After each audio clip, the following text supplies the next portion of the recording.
আমাদের অনেক ছেলে মেয়েরা মানুষের সাথে মিশতে পারে না। দোষ কার? বাবা মায়ের। শেখায় না।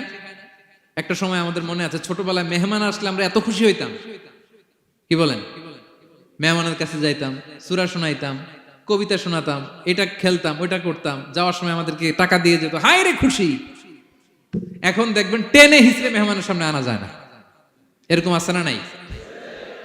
অনেক ফ্যামিলিতে এরকম আছে যে তারা সারাদিন ডিভাইস নিয়ে, এই ডিভাইস আসক্তি এত মারাত্মক পর্যায়ে পৌঁছেছে যে তারা মানুষের সাথে মিশতে পারে না।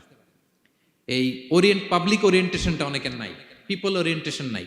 অনেক ছোট বাচ্চা, মেহমান আসছে, তুমি একটু আসো, সালাম দাও, বসো, আসতে চায় না, বসতে চায় না, কারণ ওরা শিখানো হয় না। সারাদিন দিয়ে রাখছে কি হাতে? মোবাইল। এই জন্য ছোটবেলা থেকে আমরা যেন সামাজিক বানাই, বাচ্চাকে যেন শেখাই, বাবা মুরব্বীকে দেখলে সালাম দিতে হবে। কি করতে হবে? ওরা শিখাবেন। অনেক সময় ছোট বাচ্চারা না বুঝে দারোয়ানের সাথে খারাপ আচরণ করে, ঘরের কাজের বুয়ার সাথে খারাপ আচরণ করে, ড্রাইভারকে বকা দেয়, আছে না নাই? ভদ্রতা, ডিসেন্ট ম্যানার আপনি শিখান নাই, তো শিখবে কোত্থেকে? এই জন্য শুরুতেই বললাম যে গরুর পেট থেকে বেরোলে গরু হয়, কিন্তু মানুষের পেট থেকে বেরোলেই ওটা মানুষ হয় না। ওটারে মানুষ বানাতে হয় দিনের পর দিন, মাসের পর মাস, টিউনিং করে, পলিশিং করে, গাইড করে করে মানুষের মতো মানুষ বানাতে হয়।